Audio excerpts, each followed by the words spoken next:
sense. No, I was very pleased with it.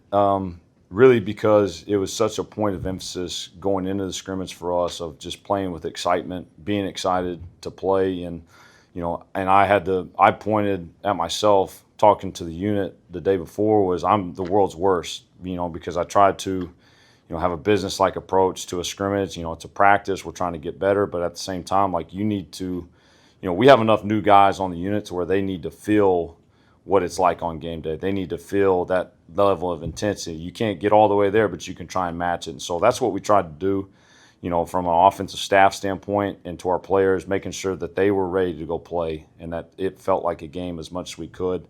And that was the thing I was most excited about. When we had success, this whole sideline is celebrating. We're running down the end zone and celebrating with our teammates. And so that was the thing I was most excited about was just we responded in the right way and I thought approached the scrimmage the right way.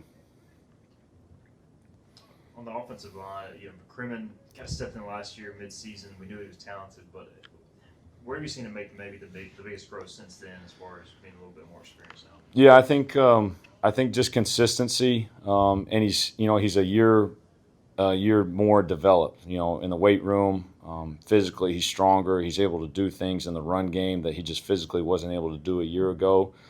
And he's tried to take on a leadership role, even being a third year, a redshirt sophomore, in today's college football world, if you are a third year player in your program, you're a veteran. And so he's taken on some leadership stuff that I've been really proud of him about. And it's just, consistency, just like any other position, but, just really excited about him. And, we've used him as an example to a lot of other guys in the room of there's somebody sitting in that room that is going to play a lot of snaps that doesn't know it yet. And for McCrimmon, the first, I think, 5 games last year, he played 19 total snaps, 16 of them coming versus Norfolk State, and then ended up playing almost 600 snaps the rest of the way. And so just trying to make sure other guys in the room not only see his development, but see like there's going to be somebody in the room that's going to have that same type story this year.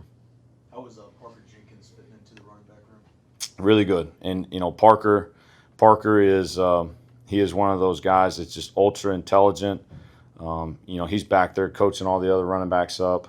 He's taken on a leadership role, even just being here for a short amount of time, and that's just because he's got playing experience. He started at Houston, did a great job there, and we're lucky and we're blessed to have him. He had a really good scrimmage the other day, popped a long run, which was exciting to see. But he does everything. He's getting better and better in pass pro, and for him, it's just learning to play physical all the time. You see that guy walk around. He's got tree trunks for legs, and just making sure he plays behind his pads all the time. Going off that with the backs, were you guys early on so you can try to script out series? How you get, because you have talent, how you try to develop who gets on the field at what time? Yeah, it's what we got to later in the year a little bit. Rotating guys, and it's not necessarily by series. It's, those guys, their job is to go as long as they can. And when it's time to get out and let the next guy go. And, that's our way of keeping them fresh in that room is having the ability to roll 3 guys. And, right now, we could roll 4 guys in a game. That gets a little hard because now you're taking touches away from some people that you don't really want to. But like you said, we're that talented in that room, and I feel good about our 3 guys that we can roll out there and spread out touches and keep those guys fresh throughout the game. Where have you seen improve the most since day one of fall camp till now? I really am pleased with just how we're throwing and catching.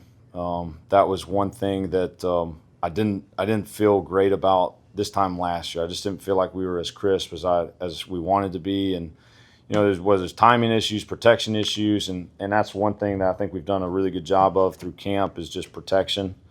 Those guys holding up front and allowing the quarterbacks to get to their second, get to their third reads, and those receivers are doing a good job of getting open. And so from day one to whatever we are now, I feel like we're in a good spot of just throwing and catching and being able, be efficient throwing the ball. With Hodge and Did, obviously they're both spring enrollees, so they got to do a lot of spring ball. But I'm sure it was like drinking through a fire hose for those guys. Do they look more calm and cool and collected here in the fall? Yeah, they do for sure. And, they get all summer, which is huge because everything gets slowed down. And that's what I love about the summertime a little bit is, they get to get coached by those older guys. They have Raheem, they get Caton to coach them throughout the summertime. And then fall camp, they've been able to progress a lot faster. And it's starting to get to that point again just because we're starting to, get deeper and deeper into the install. But they've done a great job. They write every note you can possibly imagine. Really proud and glad of where both they are. I don't know if this Blake being on the mic, but I don't know. It just felt like you could hear the urgency out there today as a coach. Could you kind of feel that too with the season around? Yeah, I mean, absolutely.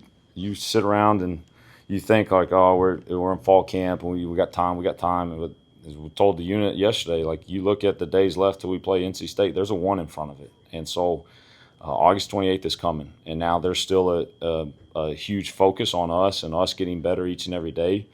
But yeah, it's hard not to know and kind of peek out the side and know like on the other side of next week, like we're getting ready for NC State, splitting, going scout teams and all those type of things. So there's got to be a sense of urgency. And, it kind of happens after that first scrimmage, that first day out of practice, you kind of have a little lull. But we can't afford that right now. We got to keep the pedal down and keep getting better.